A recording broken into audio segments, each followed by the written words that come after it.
Imabuno bulelo rabaranzane Bosola tena vanhu va ake mikino Mabuno bulelo rabaranzane Niko swisola mara va nga swi hlangiwa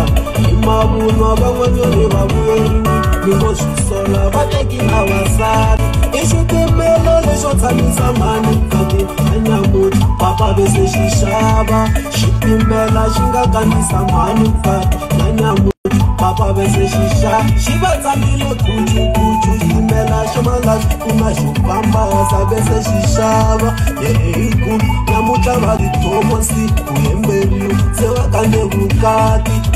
iku Nyamucha vali tomosi, kuyemberiu Sewa kande vukati Imabona bulelo rabaranzane Oyembelo wese sikale ranzo Imabona bulelo rabaranzane Papa wae